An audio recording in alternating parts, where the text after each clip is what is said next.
All right. Okay, welcome to the Women in Power panel. I think it's a nice continuation after the break about abortion rights in Texas, if someone attended that. So the first speaker is Dr. Anne Martin, who is an associate professor in the Department of English, University of Saskatchewan. Do I pronounce this correctly? It's Saskatchewan. Saskatchewan, okay. Thank you. Her publications include the monograph Red Riding Hood and the Wolf in Bed, Modernism's Fairy Tales, Interdisciplinary, Multidisciplinary Wolf, which is co-edited with Catherine Holland and Virginia Woolf in The Modern Machine Age, which is a special issue in the Virginia Woolf Miscellany. And with Christopher Townsend, she's currently co-editing the essay collection Modernity Must Drive, the Motor Car, Material Cultures, and British Modernism. And the Zoom is yours, Anne. Thank you. Thanks so much. I'll just share screen. And I'm hoping that's working okay for everyone. Great, thank you. And thank you, Eret, and thanks, Amy, for this conference, which I join from Treaty 6 territory and the traditional homeland of the Métis. My focus is the usefulness of society women to a patriarchal imperial order. So I read Mrs. Dalloway through 3 Guineas, and I do so from my own implicit and complicit role in that same patriarchal imperial order a century later. As a tenured associate professor at a Canadian research institution, I work from great privilege, and with great privilege comes great hypocrisy. So as I engage with Woolf here on Treaty 6 territory, I commit to reflecting on my normative invisibility within my university and how that contrasts to other lived experiences of the institution and the academic world. So I think that privilege, like marginalization, is a site where the public and the private intersect, which informs my reading of 3 Guineas and the idea that the society of outsiders will experiment not with public means in public, but with private means in private. Woolf uses the word private in 3 Guineas repeatedly, and its usage shifts from the domestic, the personal, the unofficial, to the self-contained, the concealed, the reserved, the exclusive, and so forth. Woolf's uses of the word speak to how the private is variously mobilized in public, including in patriarchal uses of and reliances upon private bodies. I link such mobilizations of the private in public to what Jane Bennett has called subject-on-subject objectifications, or instrumentalizations of humans, according to their position within dominant discourses. In this paper, Gender and Class in Interwar Britain. Withdrawing from public use seems like a logical response to such exploitation of what the private means in public, that is, according to its public usage. Withdrawing, or rather inhabiting the invisibility that stems from marginalization, from poverty, chastity, derision, and freedom from unreal loyalties. Are my slides working okay? Are they being cut off or are they all right? Okay, thanks. So it is, in a sense, to occupy the space of an Ellie Henderson, whose training, whose use value, and whose self-abnegation are part and parcel of her distressing gentility, her weaponless state. She could not earn a penny. Rather than inhabiting invisibility through this negative experience of an Ellie Henderson, or through forced experiments of poverty and undernourishment, the outsider's society engages in a more positive kind of deliberate obscurity, the experiment of absenting oneself.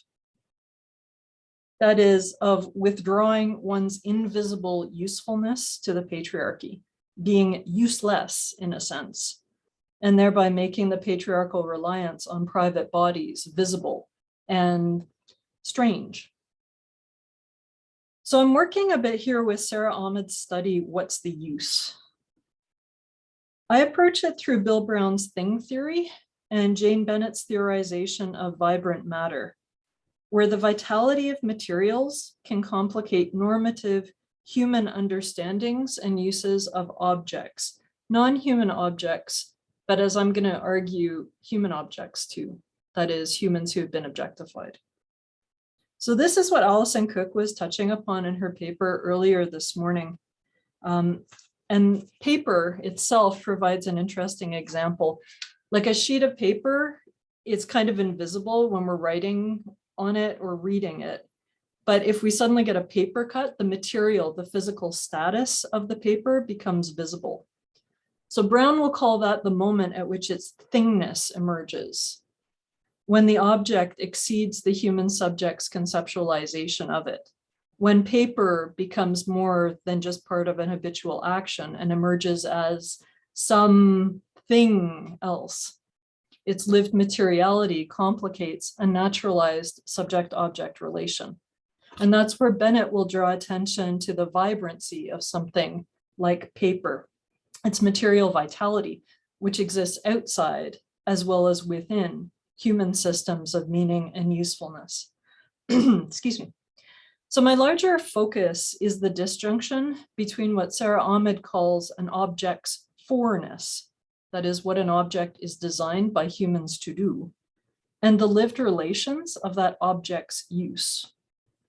These relations involve the shaping effects of use, or the normalization of hegemonic practices, which lead to a certain understanding of objects and of the subjects who use them. Ahmed uses the image of a path. The more a path is used, the more a path is used. Repeated use of objects and spaces works to normalize or make easy a certain kind of use of those spaces and objects. And it thereby normalizes a certain kind of body that can enact that certain kind of use easily, comfortably. Ahmed's focus is the inequities of the university as, quote, old uses are built into the system. That is, as naturalized operations, the invisible means through which subjects are interpolated, located, excluded, arise from historical uses of institutional space. I look at the invisibility of inclusion a little bit here, at society women, distinct from working class women and women of the educated class in terms of how they're objectified according to their use value in a patriarchal system. Regardless of their privilege, I'm interested in their instrumentalization, in the reiterative practices, the usages by which their complicity is normalized, but which, by virtue of performativity, enable interruptions of or glitches in that usefulness. I look less at Clarissa Dalloway and more at Lady Bradshaw, Lady Bruton, and Mrs. Foxcroft and Lady Bexborough. Clarissa remembers the latter two at charity functions, managing their grief at sons lost to the war, even as they support the system that has led to that war through their public performances of gendered class. They're being useful in these situations. That's what they're for, to use Ahmed's language. Society women such as Lady Desborough, whom Anne Fernald identifies as Woolf's source for Lady Bexborough, function to open bazaars, to give out medals, to be useful in a graceful, charitable, visible, invisible way. Visible, invisible. The title suggested by PowerPoint for this image was A Group of Men on a Stage. However, Ahmed points to the possibilities for change that arise from something breaking down that was previously in use. The experiments conducted by the Society of Outsiders can be viewed in this way. And in the case of experiments in passivity, can be read through Ahmed's claim that not doing is an action, not simply inaction. The tactlessness of the Mayoress of Woolwich, who will refuse to perform any effort in support of war, can be seen as a form of deliberate inaction that is action. The Voice of Three Guineas considers the usefulness of this translation of working class strike action into upper middle class inaction. what effect, the experiment of absenting oneself has had, if any. And she decides that the evidence is encouraging, for by making their absence felt, their presence becomes desirable. So how does what I'll call the ethical inaction of women of the educated class compare to the normative invisibility of society women? Women who are implicit, complicit, useful cogs in the patriarchal machine, a machine that would seem to benefit them. These are women who are inactive in a useful way. To what effects, changed understandings or disrupted conceptualizations, might their usage lead or not lead when the private emerges visibly in public? That is, when Woolf depicts moments at which the instrumentalized privileged subject is seen to be not just a useful object, but also something else. Unethical inaction, that is, privileged women's unreflective, invisible participation in the normal flows of a patriarchal imperial order, is useful to that order. It is demonstrated by Lady Bradshaw. And obviously her function is to indicate the pressures of Sir William's proportion conversion approach as those pressures work implicitly on other women. So 15 years ago, she had gone under the slow sinking of her will into his. What's fascinating to me about the description of Lady Bradshaw is Woolf's use of verbs, of actions as they're performed as if by a functionary or a machine that's not working quite as well as it might. So dinner at Harley Street was smooth and urbane, only as the evening wore on, a very slight dullness or uneasiness, perhaps a nervous twitch, fumble, stumble, and confusion indicated that the poor lady lied. The passage continues.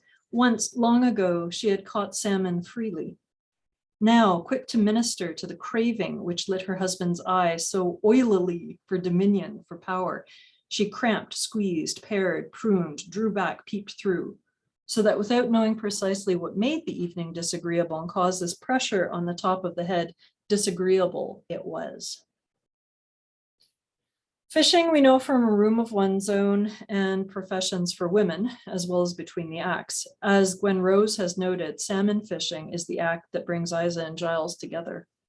Here too, a woman's exploration of her own desire is foreclosed by the pressures of patriarchy, but also by its material benefits. Lady Bradshaw considers these with satisfaction while her husband tends to the rich.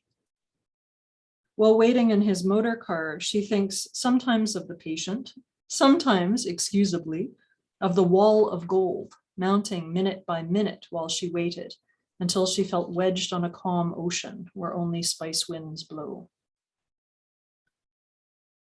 Where Lady Bradshaw is converted to a useful inaction, Lady Bruton would be actively useful within the patriarchal system, but can't.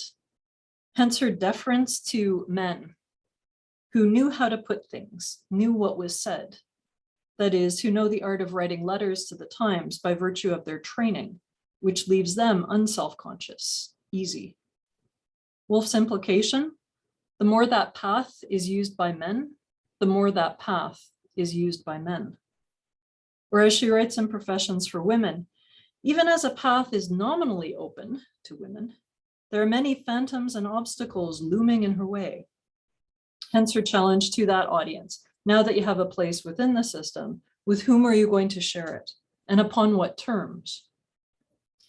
In 3 Guineas, that system, that path of education, profession, property, the path around the mulberry tree, is recognized overtly as the problem, most obviously through the fantasy, not of furnishing the college differently, but of burning it to the ground. And of course, that call to action recalls the Match Girls strike of 1888.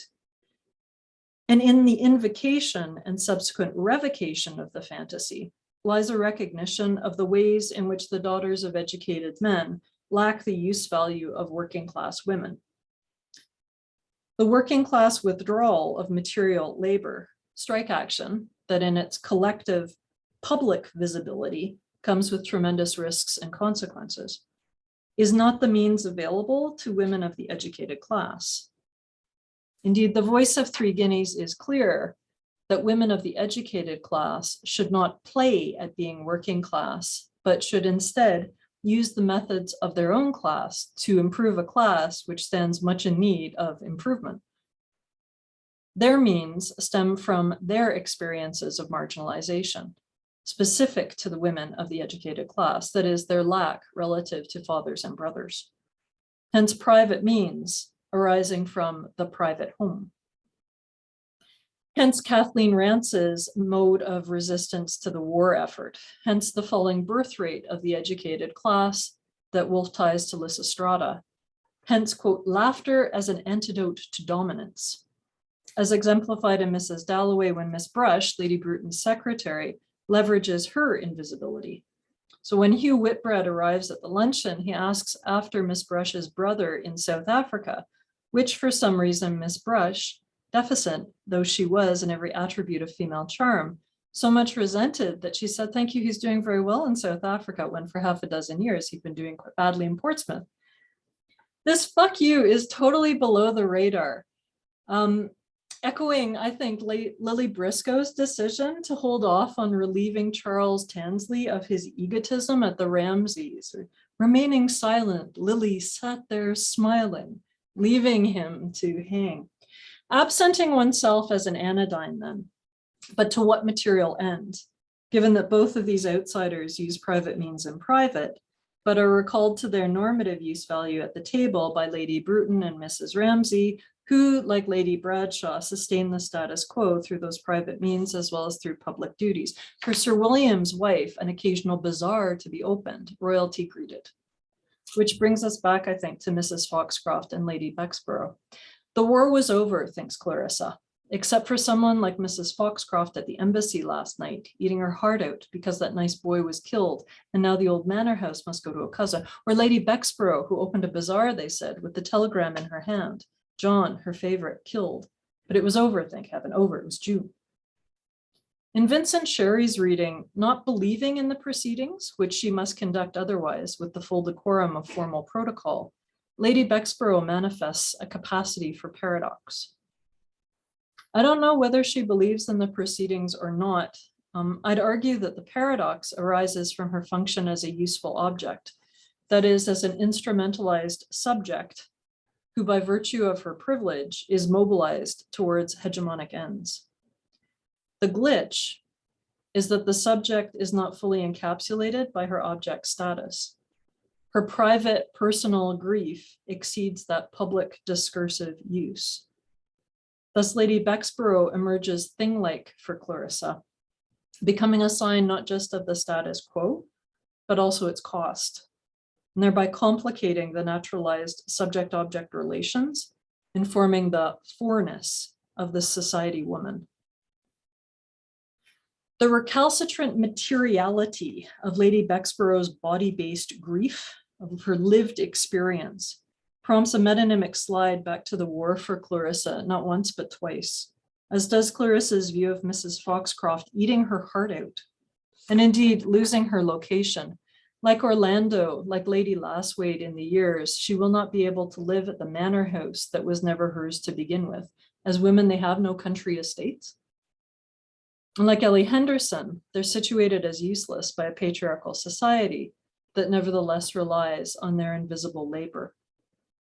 But here in Woolf's rendering, the public, ceremonial, visible uses of private female bodies ring hollow, strike a strangely discordant note, signaling something other than the war being over and the machine working smoothly. Thank you, and it was very fascinating and necessary. And before I introduce Kai, I actually kind of rushed into it without remembering to do housekeeping. So the idea is that we have the 3 presentations, 15, 20 minutes. I think we're not going to have breaks between, but after everyone has done the presentation, we're going to have a small break before you can ask the questions. And the idea is that you would raise your hand, or if you want to write in chat, you can do that. But just to make that clear, because I forgot. where I am, it's getting late, so I'm not as sharp as I was in the first half of the day. But so our next speaker is soon-to-be Dr. Kai Hinson, who is a graduate student majoring in English at Lamar University. They also teach composition courses at Lamar and hope to continue teaching at the university level after their graduation this December. Their particular academic interests include mythology, history, and modern Gothic and classical literature. In their free time, they enjoy reading, writing, playing Dungeons and Dragons, and playing with their cats, which sounds wonderful. Okay.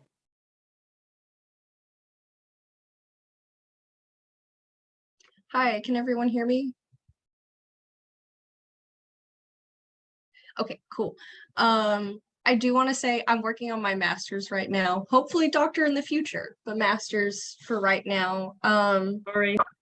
It's okay. I'd also like to thank Dr. Smith for putting this conference together and also for helping me put my ideas together for this paper and helping me make them coherent.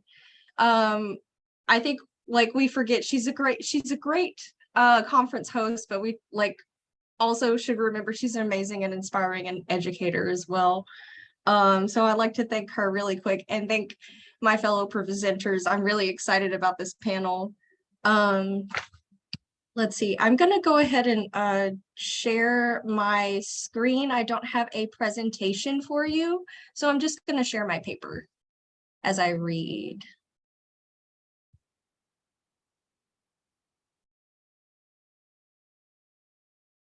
If I can make this full screen. Okay.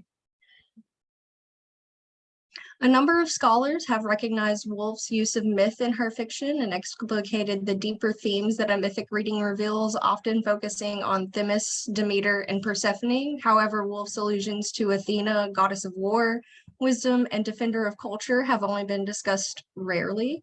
In this paper, I investigate the pattern of ideas which reveal themselves through a reading of Woolf's allusion to Athena in the character of Lady Bruton from Mrs. Dalloway. For the ancient Greeks, Athena functioned as a pure symbol of culture who united different groups under the name of advancement, who disciplined those who did not adhere to the expectations of hegemonic culture, and who educated men and women in their socially appropriate roles. Therefore, Woolf's repeated allusions to Athena in her fiction advance her thoughts, expressed in 3 Guineas and other essays, about the effects of imperialism, patriarchy, and education on individuals' morality. Her allusions to Athena in Lady Bruton reveal some of the surprising ways that women navigate this toxic culture, sometimes situated as victims of oppression and other times as collaborators, seeking their own advantage by sacrificing other lives to maintaining English dominance. In 3 Guineas, Woolf theorizes the inextricable connections between imperialism, patriarchy, education, and disinterested culture, and how these intersections produce war, while also dissecting the traditional role of women and how it is essential to the perpetuation of such hegemonic structures. With 3 Guineas, Woolf responds to the rise of fascism in Europe and demonstrates how it encourages a return to traditional family values. Traditional gender roles within the heterosexual family both restrict women to the domestic sphere and constrict them into serving the empire by using their domestic talents to indoctrinate others into gender roles that support the empire. Woolf further describes the ways that elite educational institutions encourage a mindset of competition and a master-slave dialectic that promotes imperialism and war. The supposed neutrality of education and of English culture masks exclusionary and hierarchical social structures. In this way, Woolf intertwines the workings of culture, gender roles, education, patriarchy, and war to illustrate the mutual dependency of these systems. In some of her novels, Woolf uses Athena as a symbol for the ways in which English culture, hegemonic gender roles, education, and patriarchal imperialism work together to make war. The use of Athena in this venture is apt, given the mythos surrounding her as a goddess of war, culture, and education. Carl Karenny, in his book about the goddess, details the unusual circumstances of her birth. Athena would have been the prophesied son who would surpass even Zeus in power had Zeus not swallowed her mother Metis. who is the embodiment of cunning intelligence to contain the threat. Athena bursts forth from Zeus's head, fully dressed for battle in her shining armor, a literal brainchild of the patriarchy, without the assistance of a mother. Thus, Athena's loyalty ultimately lies with male authority. Zeus effectively absorbs feminine intelligence into himself when he swallows Metis and births a female child who is loyal only to his patriarchal rule.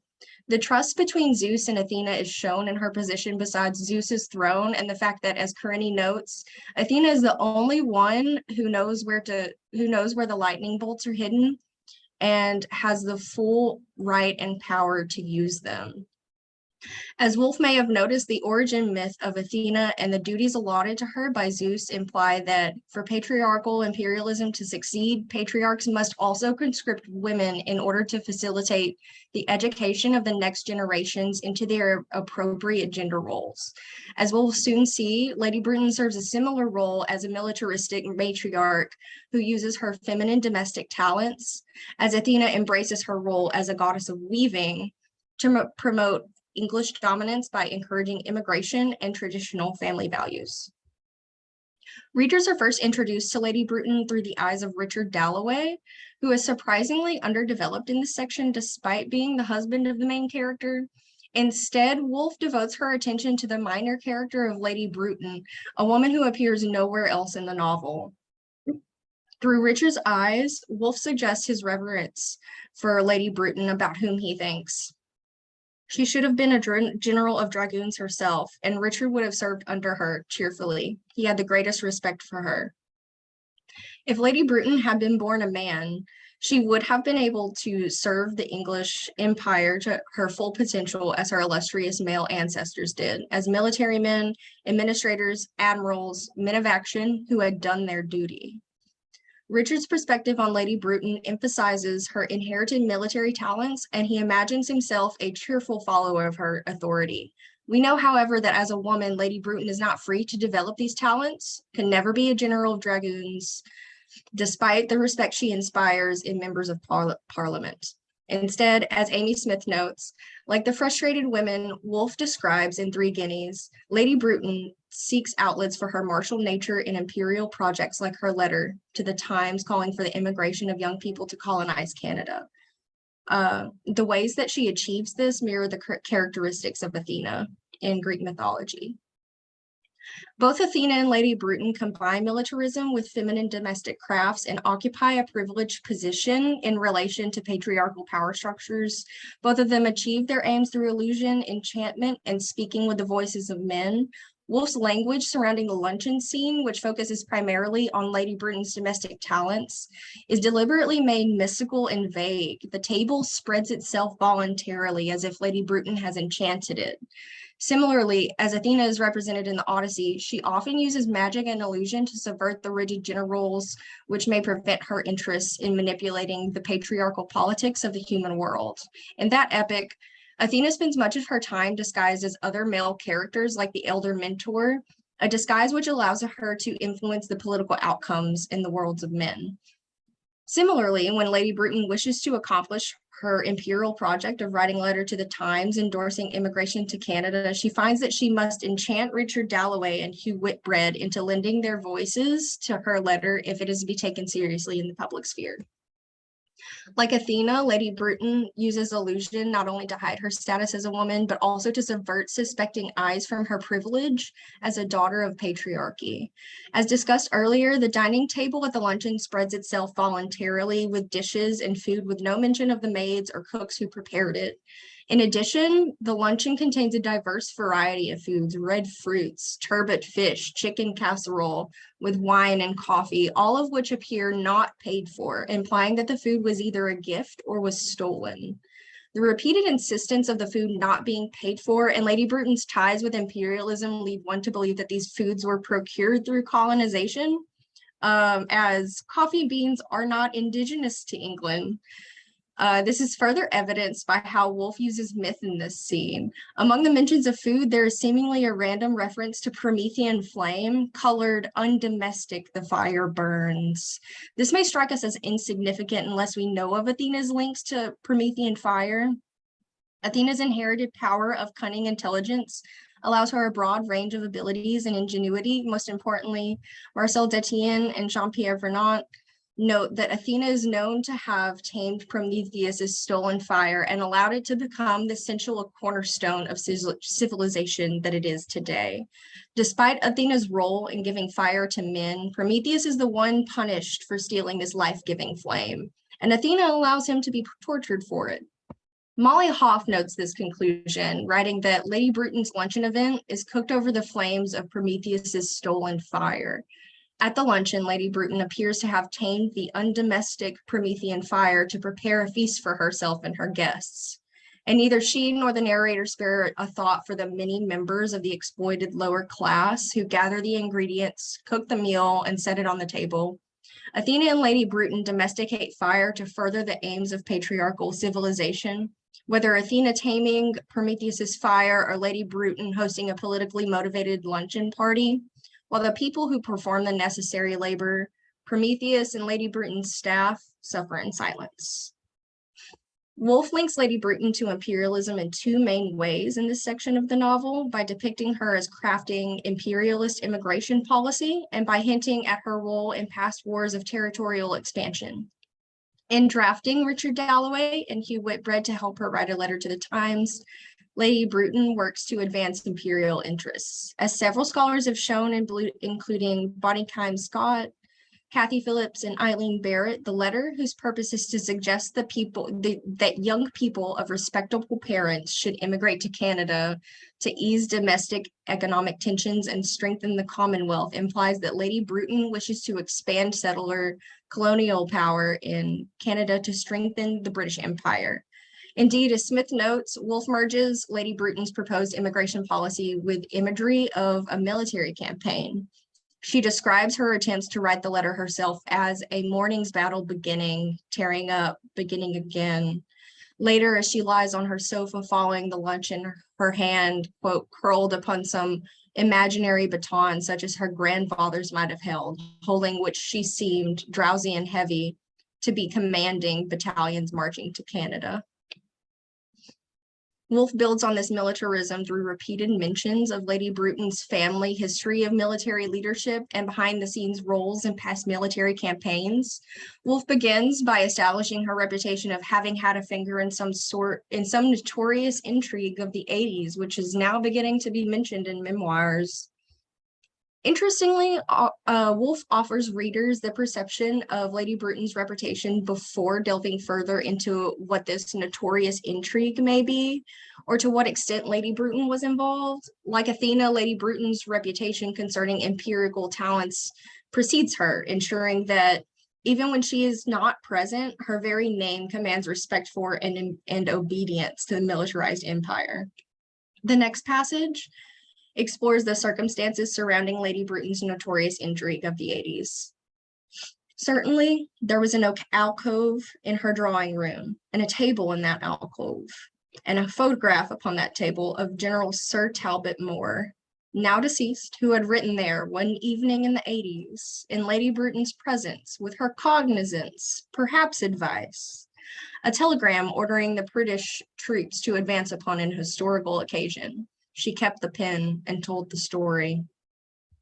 Here we see Lady Bruton working through a military general in order to advance her own empirical interests, just as we see Athena pulling the strings of empire and war through the enlistment of Odysseus, Diomedes, and other military generals throughout the course of the Iliad and the Odyssey.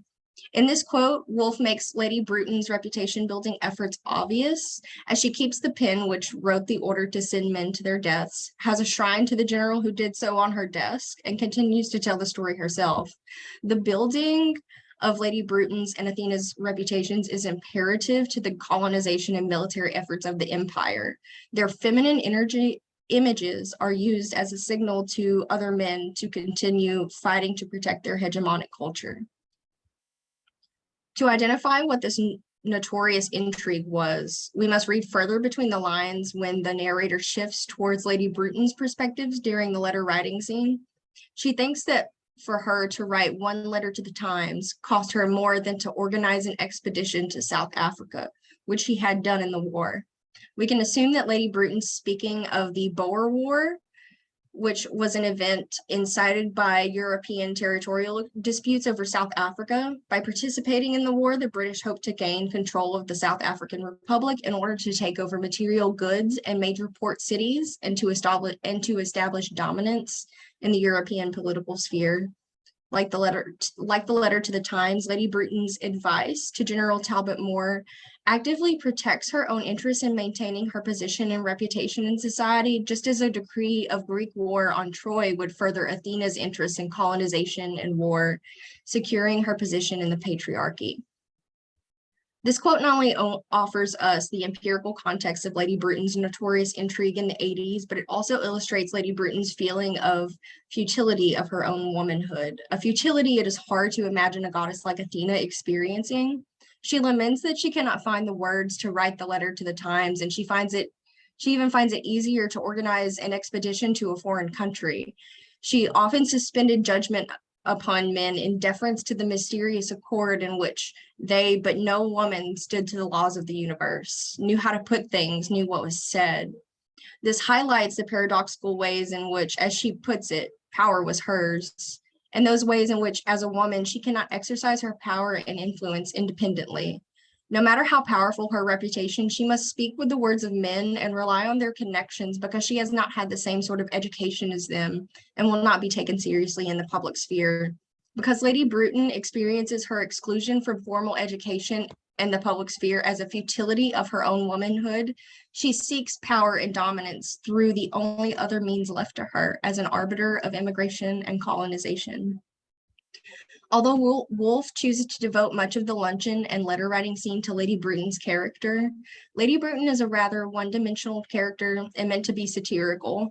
She satirizes the frustrated women Woolf discusses in Three Guineas who find themselves almost powerless in a patriarchal structure and so seek power and domination over those less privileged than them, thus actively defending exclusionary and hierarchical imperial structures.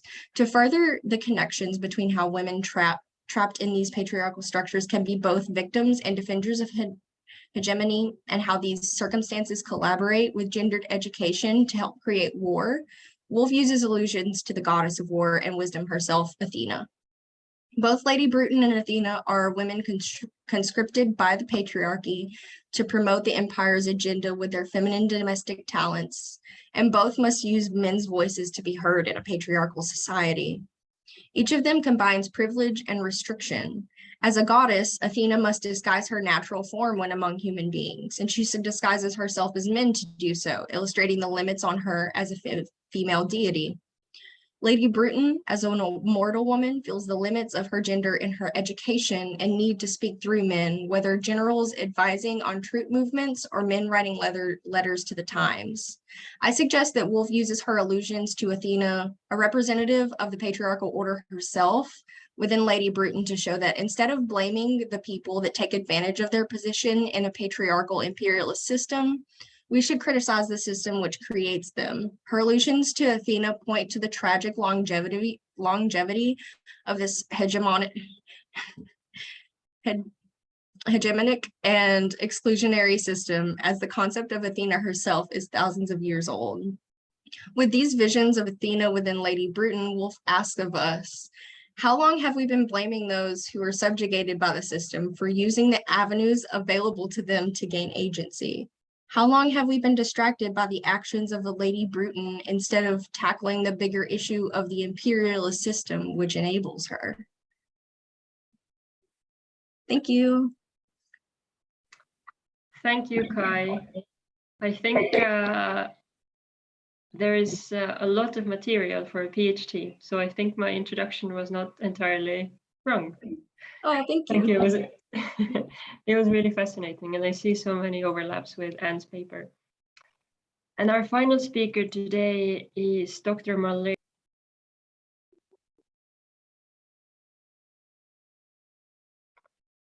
So for those who are back and listening, I assume and hope you have questions or thoughts or comments. And I think you just raise your hand, you know, you have the hand raising function where you have the reaction, so you can raise your hand and then I know who wants to ask a question.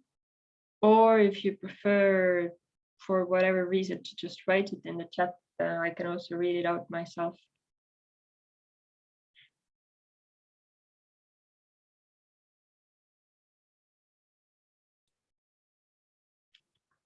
Yes, Marlene? I really enjoyed both papers. I have one question for each panelist. First one would be to Anne. You talked about so many of the female characters in Mrs. Dalloway. Often when I teach this text, I ask the students to shift their attention from Clarissa, and then they initially struggle, and then they discover the richness of all these other portraits. And my question is, I wondered how and if it might be part of your analysis to engage with Lucrezia, who was a character that didn't come up in the inventory of the different positions that you talked about. I wondered how visibility and invisibility, thingness, instrumentalization, how some of these terms might inform a reading of that incredibly compelling and conflicted figure. A lovely question, Marlene. Thank you. I've been thinking more about Doris Kilman in terms of objecthood and how she's not comfortable in terms of other people. Other people don't find her comfortable at all. It's horrible to be around. But with Retzia, it's her discomfort that we're so attuned to, and her invisibility, her visible invisibility, but also how she's misread until she's heard. So again, this kind of uncomfortable figure who's a bit of a stoppage. But sorry, I'm just going to use your question. Evelyn Whitbread, I think, is a beautiful example of, and this might go into Kai's paper as well. They were talking about Lady Bruton and Lady Bruton using the domestic and being kind of stymied in that behind the scenes kind of work that Lady Bruton's doing. And it's where she's trying to manipulate husbands. And she has a problem with women who often got in their husband's way, prevented them from accepting posts abroad, and had to be taken to the seaside in the middle of the session to recover from influenza. Ellen Whitbread's like this total glitch in the imperial project, right? Like she's not allowing. So, but it's these kind of women, and you realize both the diversity of those women. Also, I'm thinking like a sliding scale of class. How do you position Retzia? How do you position Evelyn Whitbread? Because it's, I think, again, from my Canadian context, I'm thinking, okay, well, there's middle class and upper middle class and the aristocracy, like the landed gentry, but then there's lower middle class, working class. But how does that play out in terms of what Woolf is doing with the daughters of educated men? But all of these characters, as you're pointing out, the ambivalence of them, right? There's no one character who's perfect or ideal, nor can there be. So, but I want to talk about ambivalence a bit later on, but you had another question. I think Vicky does too, so I'll just be quiet now. Thank you so much. It just connects so powerfully to so many aspects of my teaching and research. But Kai, I just had a quick question. Jane, in the earlier session, the plenary today, asked about possibly queering a reading of To the Lighthouse. And I wondered, is there any way that we could queer, what happens if we queer the reading of Lady Bruton and Millie Brush? What happens to the parallels you're drawing between her and Athena? I kind of had a similar thought when I first started investigating Lady Bruton as an Athena figure, but it's like it kind of fell on the wayside as I discovered all of these similarities between them. But yeah, I would absolutely agree. There's Lady Bruton is like a rather androgynous figure, like an androgynous woman for her time. At least that's how I imagined her. But yeah, definitely.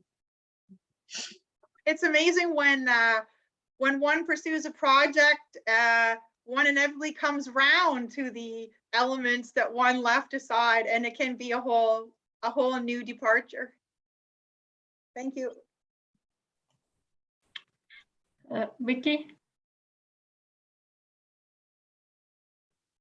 Yeah, thank you so much. I just loved all of these papers, and I think they speak to each other in so many subtle ways.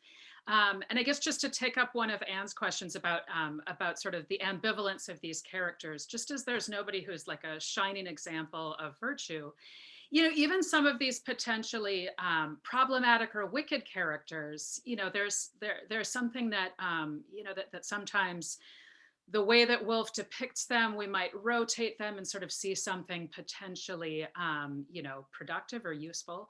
So I guess I have a couple of questions. The first is for Anne, and then the second one is for Kai. So I was thinking about, I love your reading of the sort of paradox of Lady Bexborough's character, and how and she kind of emerges as something thing-like for Clarissa, and pointing out to Clarissa something that she might not have seen. But I was thinking then of Lady Bradshaw. So I mean, she's she's such a disappointment in so many ways, right? You just want her to kind of take Bradshaw, you know, by the lapel and say, stop that. But maybe she does. So she's the kind of vehicle for this piece of useless information that she passes along to Clarissa about Septimus's death. So I don't know, is that accidental? Is it accidentally on purpose that she sort of shares this information about, you know, the casualty of her husband's whole therapeutic proportional system? And then Clarissa, that motivates Clarissa to kind of go off in the little room and think about Septimus. So I don't know, does she produce something there? Is she, you know, is she an example of, I don't know, something other than useful to this system? Like, what, you know, I'm just thinking, why does Woolf make it Lady Bradshaw, who communicates this devastatingly and richly important information to Clarissa? Well, that's lovely. That's a lovely point to make, because she is like, it seems like they're always kind of inadvertently resisting, or perhaps vertently resisting. Can you vertently? But there's a direct or some kind of involuntary, or at least kind of implicit resistance there. I think that it's the irony too, perhaps the paradox of the information itself, that she might not necessarily register, but because it increases her own self-importance, but she doesn't quite get what the self-importance is. It's like she does things very badly. She's not very good at what she does.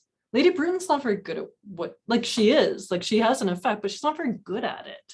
None of them really. Retzia, okay, going back, Marlene, Retzia is probably the most skilled of them all, because at least she knows how to make hats, and she's creative and collaborative and drawing things together in assemblage, that assemblage moment of her and Septimus. But yeah, what's the stake? Okay, what are the stakes of both the invisibility of these women in the text too, right? That's what you were getting at, Marlene, because they're invisible in terms of their social function, or their social function is just kind of dismissed, like women's clothing is in 3 Guineas. But what are the stakes of their incompetence as well, or the fact that they can't actually be competent by virtue of the position that they're occupying in this very ambivalent space, that they themselves are placed in an impossibly ambivalent position? Be visible, invisible, be invisibly visible, you can't kind of live up to that. That's where I would say performativity comes in. And that's where Butler comes back in too, right? Sorry, you had a second question though for Kai. Oh, yeah. So, Kai, I was thinking about the Millie Brush character, you know, through whom we sort of see maybe some of what's problematic about Lady Bruton's scheme. And I'm completely bewitched by, you know, your sort of reading of her as a kind of Athena figure. I mean, all of the sort of martial, like, you know, aspects of her character, and the fact that, you know, she would like to be a general leading battalions. Like, I think it's just spot on. And, you know, Millie seems to have a kind of attraction to Lady Bruton, and maybe is there a way that, you know, in Millie Brush sort of looking askew, offering like a queer sort of sidelong, askance perspective on Lady Bruton, that there's something potentially, productively disruptive or something about that character. And thinking, too, of Anne, your great reading of the sort of subtle fuck you that she issues somebody like Hugh Whitbread. She's certainly, sort of jettisoning everything that, the likes of powerful heterosexual patriarchy have to offer. I don't know. So I guess, my question is about Millie. I do definitely see what you're saying about Millie. I would agree that I see it like she's definitely could be, she feels very queer. She feels like under the influence of Lady Bruton. But I didn't very much go into other characters' thoughts on Lady Bruton. That's a really good point to investigate though in the future. Like I was more focused on Richard Dalloway's thoughts as like another man's perspective of her, but I think it's very interesting to get women's perspectives of her as well. I think that would be a very important point to pursue in the future. Thank you.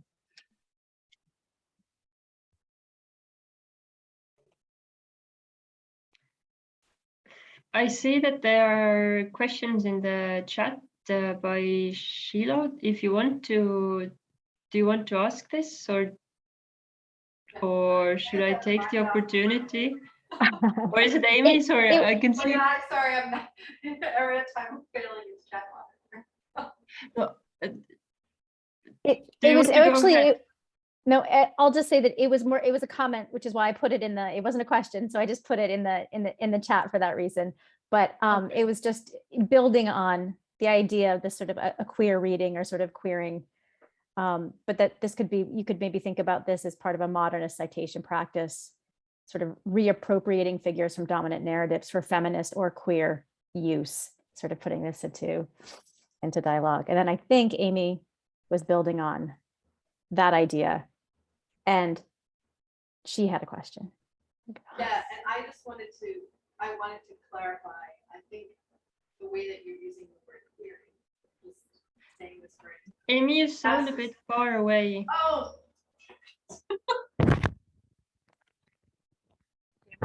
I'm doing myself. I was thinking about like clarifying the meaning of the word queering as not only about sexuality, but a sort of anti-normative kind of thought more broadly. I'm probably not representing that concept correctly, but that sort of resistant kind of stance. I wanted to ask, I was thinking about, Marlene, I really loved your paper too, and the way that you were bringing things into the sort of present day and seeing these connections between these texts, and the way that you were talking about this ethics of indifference. And there were some conversations earlier in the conference about ethics and politics, I think in Elsa's presentation and in an earlier panel too. And I was thinking about, I love in Woolf this kind of resistance to finalized answers. You were talking about ambivalence borrowing from Butler. And I was wondering what Greta, I'm probably going to mispronounce her name, is it Thunberg? How do you sense that as a political perspective or position, ambivalence or indifference? I wondered if you could talk a little bit about, I think you did talk a lot about it. I was wondering if you could, I don't know, say it to me again. My tired brain doesn't absorb information very well at this point in the day. But I was really fascinated by that, and maybe the differences or the different requirements of ethics and political action, especially maybe in terms of sort of confidence or certainty or commitment. Well, all of this thinking about Three Guineas and Greta Thunberg came together for me in 2019 with the great big a gathering in New York City. And I had an honors seminar in that period, and there was a school strike for climate. And we took the class off, and they were encouraged to participate in this action. And then for the rest of the term, Extinction Rebellion was on our campus, for example. And so for the rest of the term, even though I didn't plan on this as a point of conversation, Three Guineas was constantly in dialogue with issues of climate crisis and ecological change. And so this question of how ethics and politics interrelate, or the limits of one term versus another, was a constant issue. I thought that the way these were segregated in the plenary didn't really represent Woolf's sense of their mutual imbrication. So that part of the reason there's really not a lot of scholarship on indifference in Woolf studies. It's such an important term. It's crucial to thinking peace and thinking war. There's 7 pieces on this term in the MLA bibliography. There's more work on it than that, but it's a very limited sample. And yet this piece is this term is so important, because I think it's a way that ethics and politics do work, that Woolf shows how they do work together, that these are not separate terms, that interventions in interpersonal life can in turn change the socio-political beliefs and assumptions that are central to capitalist systems, militarist systems. And part of the reason I'm interested in this term through what it does is that it's so contingent, and it depends on the particular context, the social formations, the objects. And in a way, I can't give a universal answer. We would have to look at particular context of how it works, which is part of the reason I so appreciated the 2 papers where we're thinking about particular characters, particular political issues, particular interpersonal situations. But I really see critique and repair as being mutually implicated, just as I see ethics and politics as being connected, not in a kind of linear or consistent way, but nonetheless, I see these things as powerfully intertwined in her work. So Greta was the model for me thinking about indifference. Her school strike in 2018, this is a mode of absence. This is a mode of abstention. One of the things that happened at her school strike, people immediately tried to co-opt and subvert it. So one individual from a corporation brought food and tried to inject capitalist profit into this moment of protest of transnational global inequalities. And she had to use the protest itself is not merely indifference in the form it takes, but through the serial interventions that she had to stage to ensure that the protest remained centered on the questions of decarbonization. And so this particular individual who brought a corporate food into the picture was told he had to remove the corporate dimensions of his gift. And if he wanted to give food that wasn't associated with the corporate logo that he was espousing, he was welcome to do it. But he was trying to force her into a position of rejecting his offer or subordinating herself to it. And she refused both paths, and in that sense outsmarted him. He disappeared. He didn't want to contribute food. He wanted to garner her subordination or her hostility, and thereby discredit her either way. And so indifference is an incredible tactic whereby she negotiated a particular situation that involves both ethics and politics, in my view. I think Sheila. I hope that answers your question. Thank you. Sheila has a question, and I actually have a quick one myself, but you go first, Sheila. I think Gwen had her hand up. I would prefer that Gwen goes first. Oh my God, sorry. Yes, you do. I'll try and keep it quick. I was thinking about the intersections of class here as well, both before and after Marlene was adding that wonderful point there. But just since we were talking about Mrs. Dalloway a lot, it feels like we've identified, or people have been identifying, the most productive or active of these women, female characters in the novel as working class. And Anne was talking about strike action, work stoppage, and you know, I associate activism a lot with the working class. And I'm wondering just how that kind of intertwines with indifference, you know, the indifference of the upper classes, especially, like, and again, those characters in Mrs. Dalloway who are maybe sort of not acting because of various forces that are, you know, constricting them, but also possibly out of simply indifference, right? I'm not making a very good point, but where do we see, did some of the speakers today, and Marlene, Kai, see class kind of coming into this as well? I guess just specifically in Mrs. Dalloway.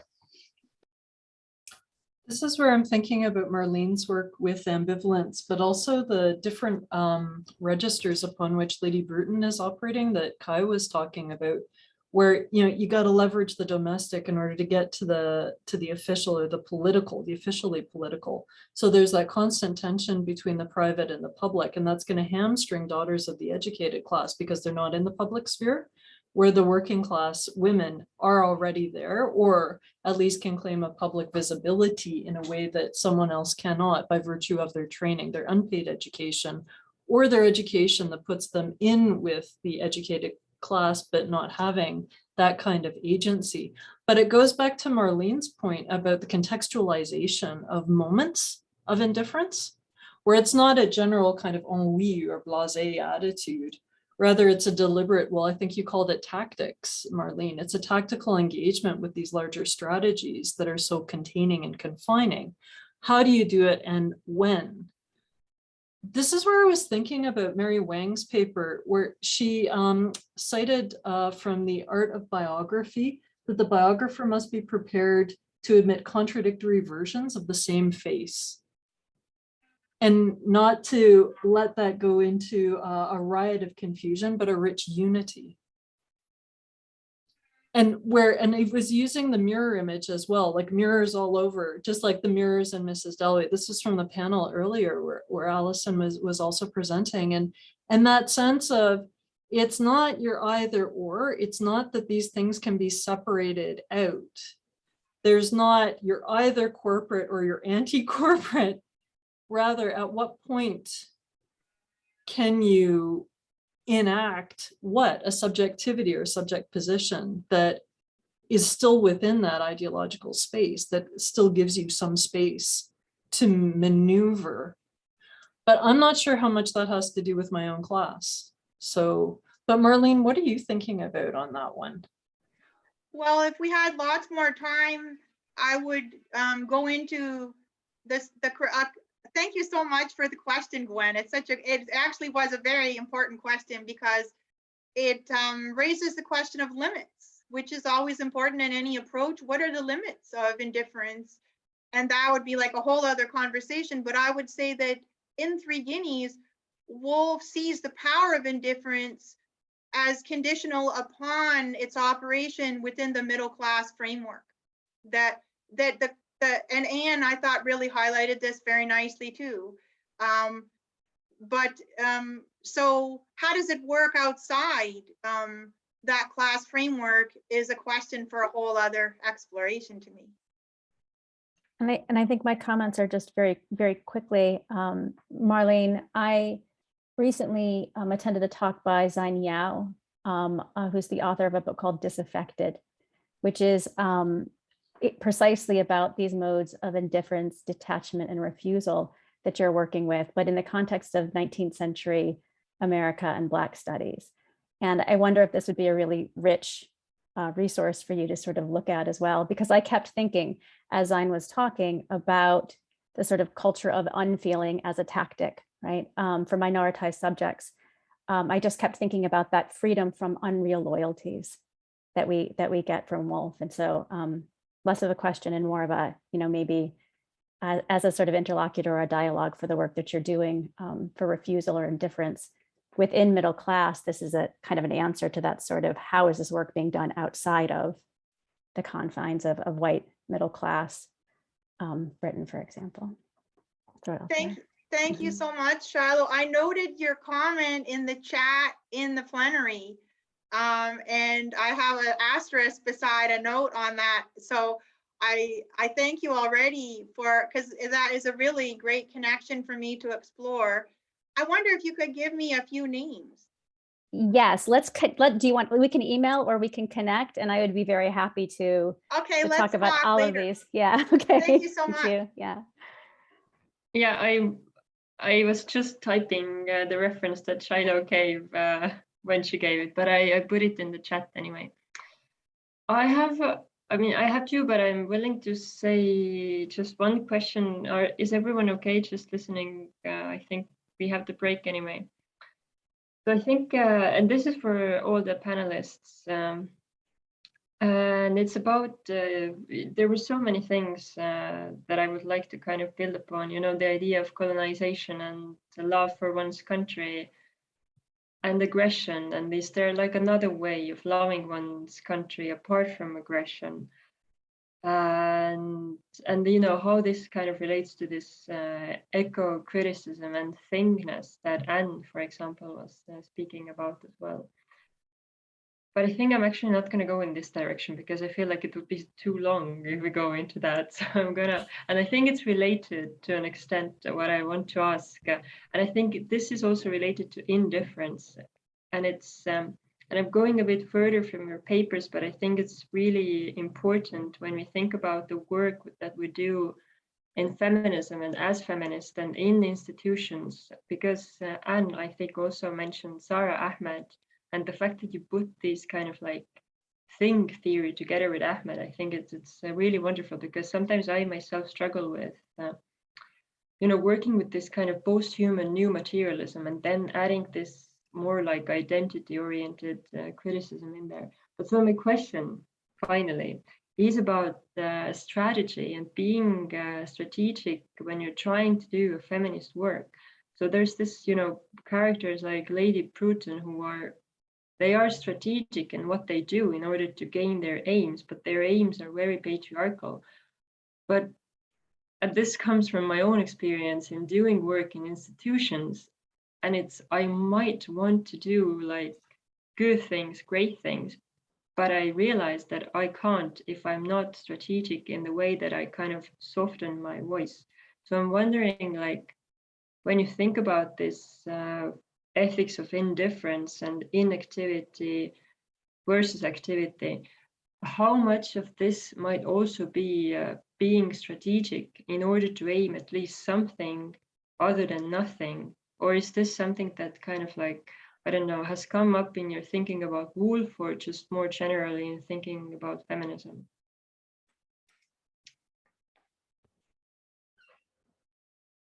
I might take that. Oh, I like survival tactics. I've also been thinking about Jack Halberstam, because I think he's got something that's about not doing, not and withdrawing, but that might be more negative. I think the question is, and in terms of love and community, and thinking about what is good about my campus or what's good about my university, even as it continues to have issues. It's how do you make the positive, or how do you think of others? This is what I think Elsa was talking about in terms of ethics. What does ethics mean? Well, I guess from Bill and Ted, it's being excellent to each other and partying on, which I think are kind of Canadian crucial to what we do. And I don't know, I cannot claim I'm anything but an activist, but I can facilitate activism. A community isn't about an either or. And I think by virtue of our privilege, yeah, you leverage privilege here, you leverage weakness there. you think about, oh, should I show my tits today? Like in this, should I wear this, or should I wear something like this today? And you're constantly negotiating. And that's where the local comes in, where you're constantly situating yourself. So today my location was, why couldn't I find an accessible entrance to the Thorvaldsen building when that student was trying to get to their exam? And I couldn't really help them that way. I had to go all the way around and help them through another round. I can make those interpersonal, but now do I follow up with facilities saying, why can't I find a floor map? So yeah, well, that's just, I think that's more narcissism in the fact that it's like, I need something to eat, but I'm not sure. Yeah, I don't know. And I'm sorely tempted to tweet the question, should I show my tits today, as a sort of ethical praxis? Like, Tagged Anne Martin. in the spirit of Bill and Ted, should I? But honestly, it took me a while to figure out what to wear today. Why is that? Why do I have to double think? Why can't I be easy in this space? Why can't I just wear a shirt and not really care if I've got a beer gut because I'm a fucking 10-year professor? Like, I can't do that. I can't. So we are always limited by those interpersonal, by those institutional, but my limitations are nothing compared to. So everything is constant relativity. And I would say that we get that a lot in Woolf. We get the kind of intersubjective violence, which is actually about the internalization of norms that are then externalized in our intersubject, in our interactions with others. That's sort of, yeah, like I'm thinking about Rhoda in The Waves, for example, or characters who deeply feel the pressures of what might be termed or thought of as sort of intersubjective violence relative to those kinds of norms. I just wanted to quickly respond to your question, Eret. What a serious and important question you just asked, and I fear that the little time we have can't do justice to it. But I just want to say to you that I use indifference all the time in my professional life. This book is Three Guineas has been an incredible source of inspiration to me. I use the tactic of indifference in interactions with students, with colleagues, with administrators, in a climate where we have questioning of Roe versus Wade, where we have basic parity between men and women often being called into question, where I'm seeing more and more differential engagement with norms, whether racial, sexual, ableism. I'm seeing such what I see as incredibly regressive developments around me.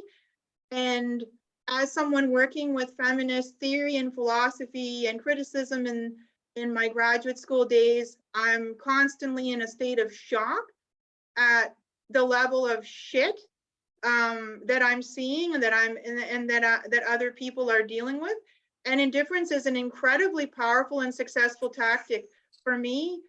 Sometimes you confront and other times you use indifference. I would say I don't let other people set the terms of my engagement, and that's the power of indifference. You set the terms of your own engagement.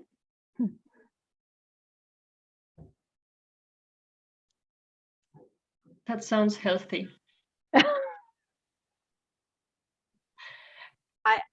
I must go.